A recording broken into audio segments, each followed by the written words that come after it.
Almost all of us have heard some version of this. Suffering builds character. No pain, no growth. It was hard for us, and you have to go through the same thing.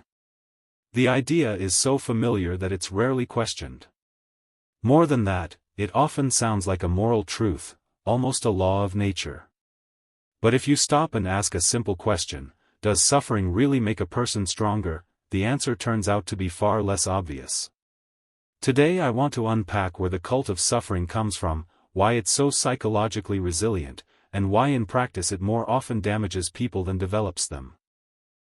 The cult of suffering isn't a passing trend or a side effect of modern stress. It's a durable cultural matrix that has existed in Western civilization, in various forms, for more than 2,000 years. To understand why voluntary hardship is still seen as a virtue, it helps to trace how the very meaning of suffering has changed over time. Christianity radically revalued suffering compared to the ancient world. The crucifixion of Christ was not just a brutal execution, it became the central event of salvation history, a voluntary sacrifice for the sins of humanity. From that moment on, suffering acquired a sacred status. It was no longer merely misfortune, but a path to truth, purification, and chosenness.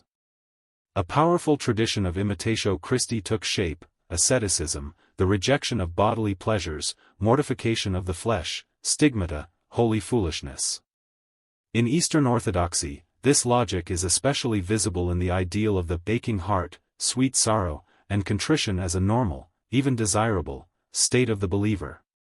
Suffering becomes a school of humility and, at the same time, a sign of special closeness to God, for whom the Lord loves, he chastens. In Catholicism, the same idea takes on a more institutional form through devotion to the Passion of Christ, the Stations of the Cross, and physical practices of penance. But the meaning remains the same: pain purifies and elevates. For contrast, it's important to note that in classical Judaism suffering is almost never romanticized. It is seen as the result of breaking the covenant, a punishment, or a trial, something to be overcome. The ideal is a blessed, full life here and now, longevity, children, prosperity, and peace in one's own land.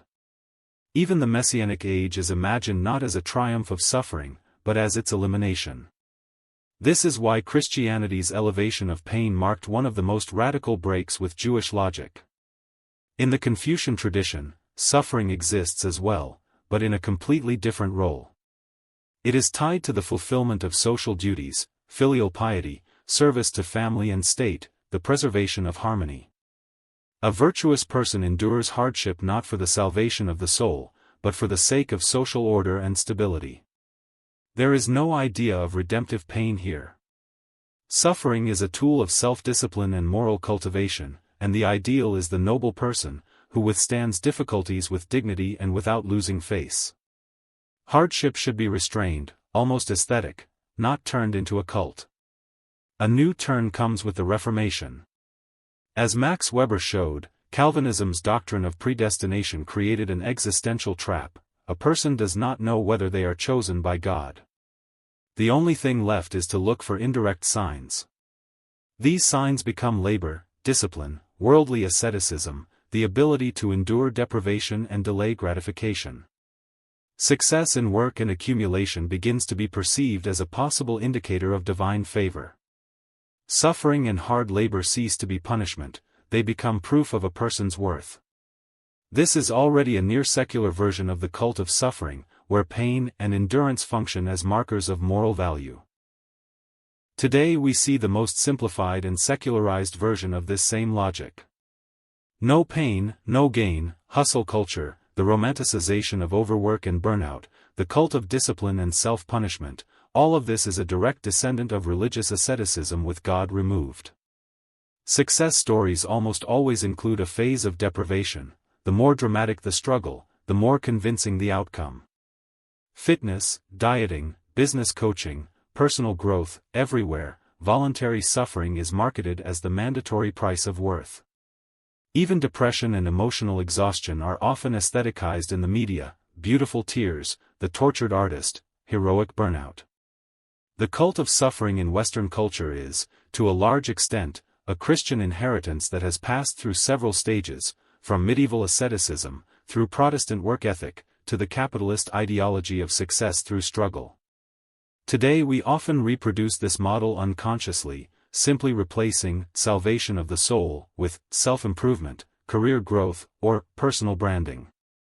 It is one of the most persistent and influential cultural frameworks of modernity, and one of the most insidious, because it teaches people not merely to endure suffering, but to actively seek it out and take pride in it. The cult of suffering did not appear out of nothing. Nietzsche was one of the first to articulate an idea that today sounds almost like a clinical diagnosis: the human psyche does not tolerate chaos and meaninglessness very well. In On the Genealogy of Morals, and Thus Spoke Zarathustra, he returns again and again to the same point: human beings need meaning, especially when they are confronted with pain. His famous formulation, "Man would rather will nothingness than not will at all," speaks directly to suffering. Meaningless pain destroys the will to live, turns existence into an absurdity, and pushes the individual toward nihilism. This is precisely why people almost instinctively search for a higher meaning in suffering. Pain begins to be interpreted as a trial, a purification, a path to growth, or even a step toward becoming the overman. For Nietzsche, this is not sentimental self-comfort but a fundamental psychological necessity. Meaning transforms passive suffering into an active process, in which a person is no longer merely a victim but a participant, using pain as a tool of self-assertion. In this, he saw a shift from slave morality, where suffering is punishment for sin, to master morality, where it becomes a source of strength and transformation. When meaning is not found, nihilism emerges, a state in which life loses its value. For Nietzsche, myths, religions, and philosophical systems do not arise by accident. They justify pain because raw reality is too brutal for the psyche to endure. This is not a sign of weakness, but an adaptive mechanism. Paradoxically, the illusion of meaning is psychologically more bearable than emptiness. Modern psychology largely confirms this intuition, but in the language of empirical research. The key concept here is meaning-making, the process by which a person integrates negative experiences into a coherent worldview. This reorganization of reality reduces stress, increases resilience, and significantly lowers the risk of depression and PTSD. The most influential development of these ideas is Viktor Frankl's logotherapy. Having survived a concentration camp, Frankl argued that the primary human motivation is neither pleasure nor power, but the search for meaning. Meaning is possible even in suffering, through creation, through experiencing values, or through one's attitude toward the unavoidable. When pain acquires meaning, it stops being purely destructive. Research inspired by Frankl shows that people with chronic illnesses or severe trauma, who find meaning in their experience, report higher quality of life and greater psychological resilience. Without this, suffering collapses into an existential vacuum of apathy and despair. A similar logic underlies the theory of post-traumatic growth. After major shocks, loss, accidents, disasters, many people experience not only the breakdown of old assumptions, but also unexpected growth. Relationships deepen, priorities shift, and a sense of inner strength emerges. Suffering shatters old frameworks and forces the construction of new ones. Studies show that a significant portion of people find meaning in trauma, and that this meaning-making reduces the risk of depression. When this process does not occur, pain remains raw and intensifies PTSD symptoms. At the same time, psychology makes an important caveat: meaning cannot be imposed from the outside. Toxic positivity, phrases like "everything happens for a reason," can lead to burnout and denial of reality. On this point, modern therapists unexpectedly converge with Nietzsche himself, who warned against decadent illusions and self-deception. In practice, this is visible everywhere. Frankl noted that in concentration camps, those who survived longer were often the ones who saw suffering as a task, to preserve dignity, to live for someone else, or to bear witness in the future. Similar effects are observed among survivors of natural disasters. those who interpret what happened as an opportunity for communal renewal, are more likely to show post-traumatic growth. The same dynamic appears in far less extreme situations. Job loss can be experienced as a meaningless collapse leading to depression, or as a catalyst for changing direction and seeking more meaningful work. Chronic illness can destroy a person when it is experienced as pure torture, yet become a source of inner transformation, when pain is integrated into a broader life narrative. Even ordinary relationship breakups either harden into cynicism and emotional shutdown, or are reframed as lessons that reshape one's relationship to self and intimacy. In all these cases, the same mechanism is at work, meaning makes suffering manageable. It turns a passive victim into the active protagonist of their own story. Both Nietzsche and modern psychology agree on one thing: meaning does not simply appear on its own, it has to be created. The only question is whether it will be alive and authentic, or just another illusion covering up the void. Another aspect that fuels the cult of suffering is the belief in a just world. This belief is one of the deepest and most nearly universal human convictions. Its core is simple: the world is, on the whole, ordered correctly, good behavior is ultimately rewarded, and bad behavior is punished. This isn't naive optimism or a moral stance, it's a basic psychological anchor, without which it becomes very hard for a person to live and act at all. Objectively, the world is chaotic, unpredictable, and often cruel. In such conditions, the mind needs a defensive mechanism in order to plan for the future, make decisions, invest effort, and feel even a minimal sense of control over one's own life. The constant awareness that you can do everything right and still lose your health, your home, or your life to chance, war, or violence is simply unbearable for most people. It quickly leads to apathy, depression, and learned helplessness. Belief in a just world functions as a psychological buffer. It whispers, if I'm good, responsible, and hardworking, I'll be okay. Even though it offers no real guarantees, it creates a sense of predictability and meaning, without which motivation collapses. How far people are willing to go to protect this illusion was demonstrated in a classic 1966 experiment by Melvin Lerner and Carolyn Simmons. Students were shown what they believed was a live broadcast of an experiment, in which a young woman received painful electric shocks for making mistakes on a task. In one condition, participants were told she could quit at any time, and observers mostly felt sympathy. In another, they were told she had no choice and was forced to continue. That's where a sharp psychological shift occurred. The very same observers began to judge the woman more harshly, describing her as unpleasant, foolish, and partly to blame, as if she somehow deserved what was happening. The conclusion was unsettling but clear: it is psychologically easier for people to condemn an innocent victim than to accept the idea that the world might be fundamentally unjust. Later research refined this picture by showing that belief in a just world comes in different forms. A personal belief, the conviction that the world will treat me fairly, often does function as a genuine resource. It's associated with greater well-being, lower stress, and higher optimism. A global belief, the idea that the world is fair to everyone, much more often has a darker side. It fuels victim blaming, the justification of social inequality, harsh conservative attitudes, and moral self-righteousness. If everything balances out in the end, it becomes easier to ignore injustice, and even to rationalize one's own unfair behavior. Not surprisingly, strong belief in a just world is more common among religious individuals, especially in traditions that emphasize post-mortem reward and punishment, as well as among conservatives, authoritarian personalities, and those inclined to idealize the existing social order, on the assumption that bad systems don't arise without reason. This is the central paradox. Belief in a just world both protects the psyche from existential terror, and becomes one of the most powerful sources of cruelty toward the vulnerable, and resistance to changing unjust systems. Moreover, the more a person has personally suffered from arbitrariness and chaos, the more desperately they may cling to this illusion, and the more merciless they can sometimes become toward other victims. There is also a romanticization of past hardship by older generations that contributes to the continuation of the cult of suffering. This romanticization is rarely driven by cool-headed analysis, or genuine concern for the young.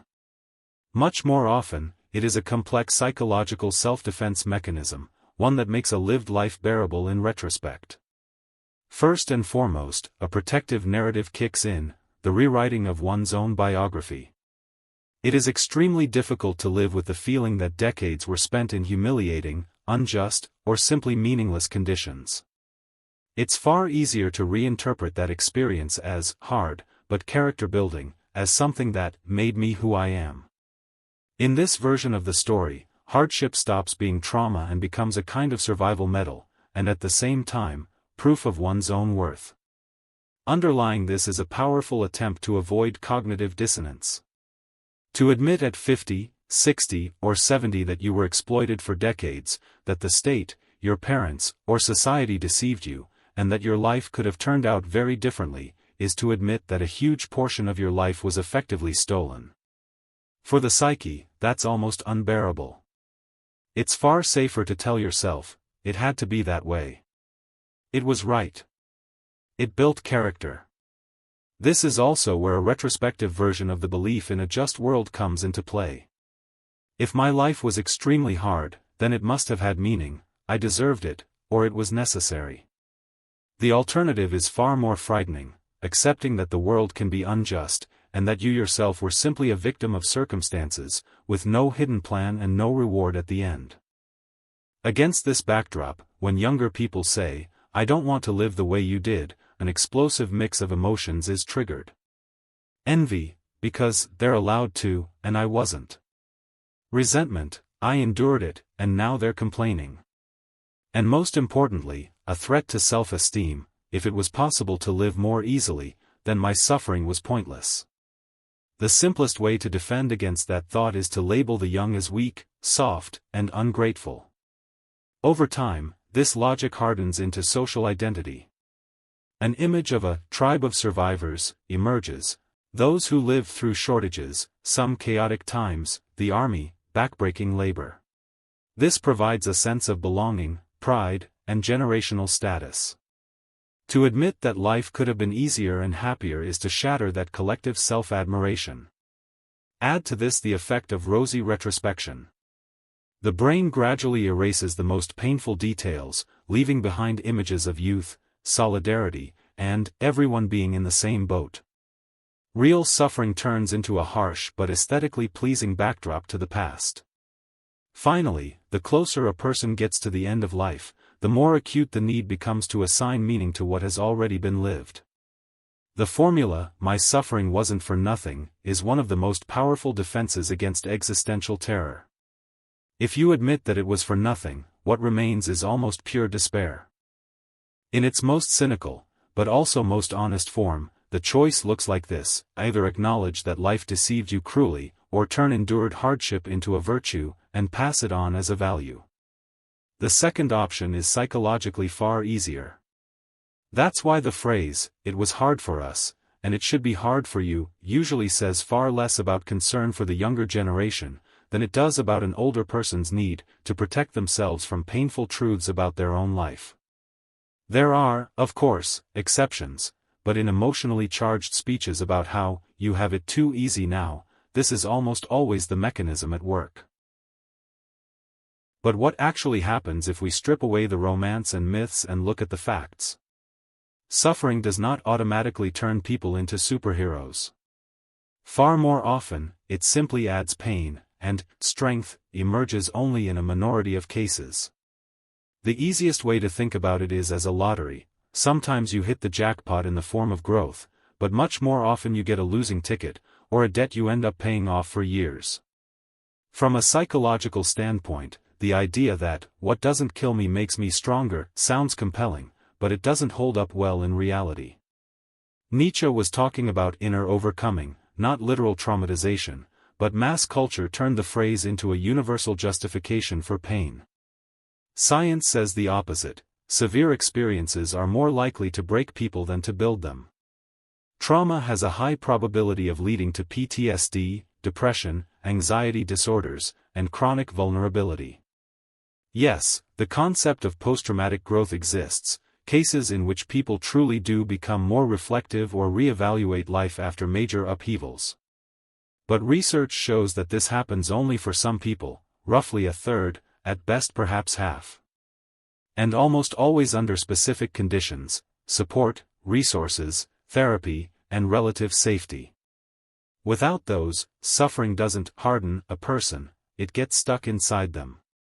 War veterans are a clear example. After Vietnam, a large share of soldiers developed PTSD, and this did not lead to wisdom or strength, but to broken families, addiction, and premature death. Here, suffering works like a hammer: hit a nail and it's useful, hit a finger and it's just pain. Trauma is also often confused with moderate difficulty. Mild, well-calibrated stress can indeed be beneficial. A deadline teaches planning, training builds endurance. But that's eustress, manageable strain. Trauma is distress, destructive overload. The difference between them is roughly the difference between a workout at the gym and a broken leg. Physically, the myth of toughening through pain only works under strictly controlled conditions as well. Muscles grow from microdamage, but only if there's rest, nutrition, and gradual loading. Without that, you get overtraining, injury, and burnout. The same applies to the immune system. Mild infections can train defenses, but severe ones leave lasting damage. Broken bones don't make you stronger if they heal improperly, they make you weaker. Years of blows didn't turn Muhammad Ali into a superhuman, they led to Parkinson's disease. Suffering is like fire: in the right dose it tempers steel, in excess it melts it into a puddle. On a social level, this myth is especially convenient, because it removes responsibility. Just endure it, it will make you stronger, is easy to say to people living in poverty or facing discrimination or violence. In practice, this often turns into victim blaming. If you didn't grow from your trauma, something must be wrong with you. Sociological research shows the opposite. Hardship doesn't automatically strengthen people, it accumulates and gets passed along, creating cycles of poverty, illness, and social vulnerability. From an evolutionary perspective, suffering isn't designed for growth at all. Pain is a danger signal, not a development mechanism. Evolution doesn't make people stronger through trauma, it simply filters out those who can't endure it. Even philosophically, suffering was rarely treated as a goal. Epicurus advised minimizing pain, not glorifying it. Nietzsche spoke of inner overcoming, not a cult of trauma. History offers brutal examples. Some Holocaust survivors found meaning in what they endured, but millions were killed or permanently broken. The COVID pandemic showed the same pattern: some adapted and reorganized their lives, while others lost their health, loved ones, and any sense of stability. There is no universal bonus for suffering. It's more like fertilizer: in small amounts it can help things grow, but dump it on the entire garden and everything rots. Sometimes, voluntarily chosen challenges do build resilience: sports, demanding projects, meditation retreats. The key word here is choice and control. Random, imposed pain almost never makes people stronger. The myth of toughening through suffering survives largely because of survivor bias. We hear the stories of those who grew, and don't see the majority who simply didn't make it. In reality, suffering more often leaves scars, losses, and limitations than strength. That's why it makes far more sense to invest not in romanticizing pain, but in prevention, support, and care. If trauma has already happened, there will be no magic, but there can be therapy, resources, and recovery. It's less heroic, but it actually works. All of that was mostly about adult suffering. But there is another dangerous idea, that hardship in early years builds character. In reality, severe childhood experiences and trauma leave a deep, multilayered imprint, not only on the psyche, but on the nervous system and the body as well.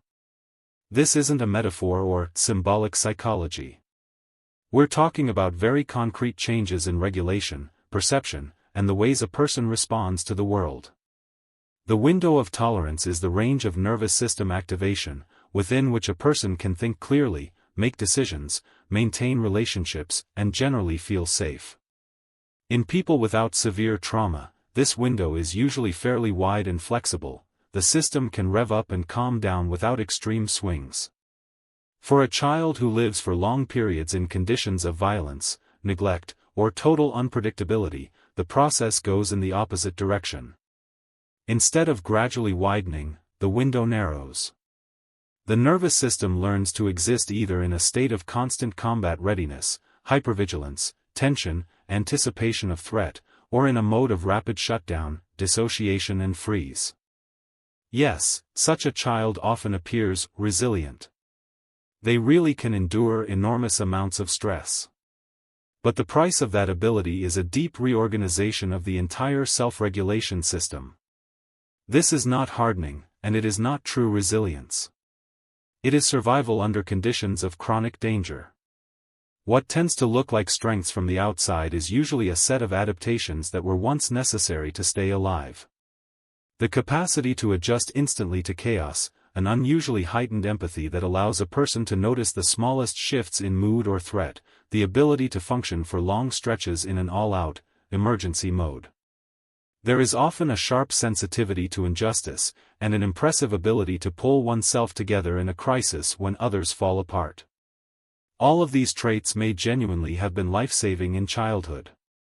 The problem is that they demand enormous amounts of energy and are poorly suited to a long, calm, and stable life. Over time, this wartime tuning begins to wear down every system. The nervous system may become stuck in chronic hyperactivation or, on the other end, in persistent dissociation. Stress hormones remain elevated, recovery mechanisms weaken, and exhaustion slowly accumulates. Emotionally, this shows up as difficulty calming oneself, sudden emotional swings, or emotional numbness. The coordination between the prefrontal cortex and the amygdala becomes less reliable. Cognitive functioning also suffers. Concentration and memory decline, decision-making under pressure becomes harder, and a constant background of attentional fatigue sets in. The body carries its own share of the cost: chronic pain, autoimmune processes, long-term fatigue, premature vascular aging, and dysregulation of the hypothalamic, pituitary, adrenal axis. Relationships are affected as well. Trust and intimacy can feel dangerous, leading either to avoidance or to patterns of codependence. Attachment becomes distorted. Self-worth is almost always compromised. Beneath the surface runs a persistent sense that something is wrong with me. Self-criticism becomes harsh and relentless, while perfectionism turns into a form of protection. The unspoken rule is simple: if I am perfect, I will not be rejected or punished. Over the years, this erodes a sense of meaning. Cynicism, emotional burnout, and a feeling of inner emptiness often follow after decades of continuous internal struggle. One of the most visible outcomes of this pattern is toxic productivity. A person may appear highly effective, yet they work to the point of total exhaustion, barely registering their own fatigue. Rest triggers guilt and shame, and pauses feel threatening, as if stopping would cause everything to collapse. Self-worth becomes entirely dependent on output and results. At its core, this is chronic hypermobilization. It is a way of staying ahead of helplessness and vulnerability, states that were simply too dangerous to experience in childhood. The idea that hardship builds character is dangerous. This phrase sounds comforting, but in reality it performs several destructive functions at once. It downplays children's suffering, absolves adults and systems of responsibility, prevents society from creating safer environments, and makes survivors ashamed of their pain. Worse, it blocks seeking help. Others endured it, so I should too.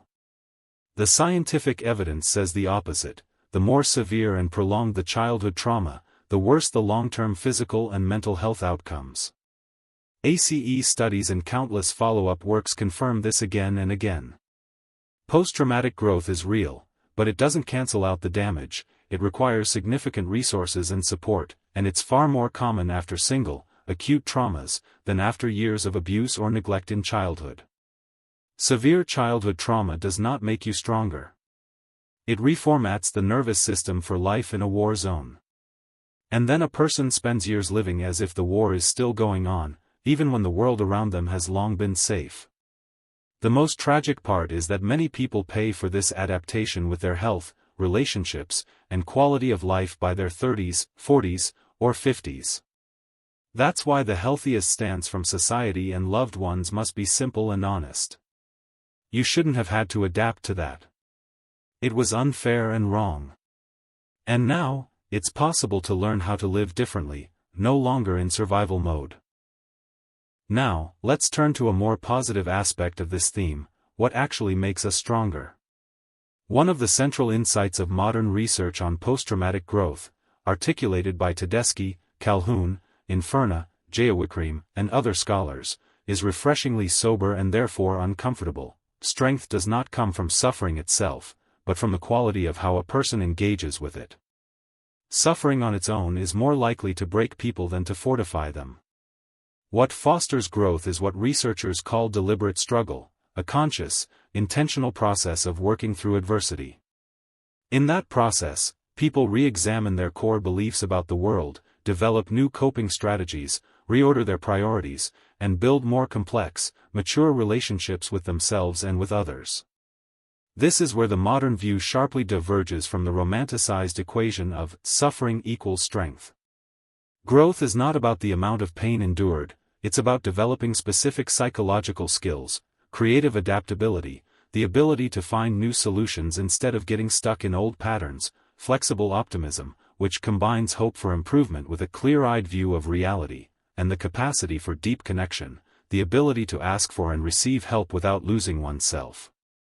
It also includes learning to express pain, anger, and fear without self-destruction, to extract lessons without self-punishment, and to expand one's identity, to see oneself as more than a current problem, failure, or loss. This perspective dismantles some of the most persistent myths about hardening through hardship. There is no linear relationship between the amount of suffering and strength. Many people are damaged in ways that are not reversible.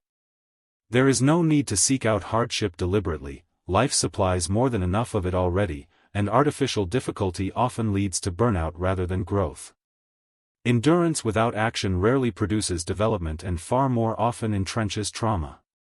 Toxic positivity does not make people stronger, it simply blocks the processing of experience. Even the saying, "what doesn't kill you makes you stronger," is unreliable. Often it doesn't kill you, but it does leave lasting harm. The practical difference between these approaches to adversity is fundamental. The old, romantic script boils down to endure, suffer, stay silent, toughen up, and it frequently results in chronic trauma, a narrowing of the self, and cynicism. The modern, realistic approach begins with acknowledging the full scale of the pain, without minimizing it. That is followed by allowing oneself anger, grief, and fear, without self-reproach. Only then do growth-oriented questions emerge. What can I control right now? What resources do I already have? Who can I ask for help? What small step today moves me closer to the future I want? From there, come action, experimentation, mistakes, course correction, and periodic reflection grounded in a simple observation: I survived this, so I'm capable of more. In this sense, real strength is not the ability to endure as much pain as possible, but the ability to transform pain into growth, connection, and a more meaningful life. And life already provides plenty of raw material for that transformation. There is no need to go looking for more. What's needed is learning how to work with it well, when it inevitably arrives. That was a long talk. Let me draw some conclusions. The cult of suffering is not an eternal truth, it is a cultural inheritance reinforced by powerful psychological defenses. It genuinely helps people survive in an unjust and often cruel world. But that adaptation comes at a cost. This mindset simultaneously justifies violence, legitimizes harsh conditions, passes trauma down from one generation to the next, and blocks the very impulse to create a more humane and safer environment. It's worth stating a simple but unfamiliar idea plainly: growth is possible without mandatory pain. Meaning can be found in life, but we are not required to purchase it with suffering. Pain is neither a moral duty, nor proof of depth, nor a prerequisite for real maturity. Life throws enough trials at us as it is. Our task, then, is not to romanticize them or turn pain into a virtue, but to learn how to engage with it carefully, honestly, and thoughtfully. Not to worship suffering, but to reduce it where we can, and to make sense of it where it has already occurred. By idealizing suffering or attributing special meaning to it, you may end up trapped, continuing to increase your pain without any meaningful result, simply for its own sake. Often, you can't even break out of it because of the sunk cost fallacy, the feeling that if you stop now, all your previous suffering will have been for nothing. The harsh truth is that it likely was for nothing. In many cases, it didn't make you better, it damaged your mental health instead. Don't increase it further. You don't owe suffering anything anymore. Go live your life.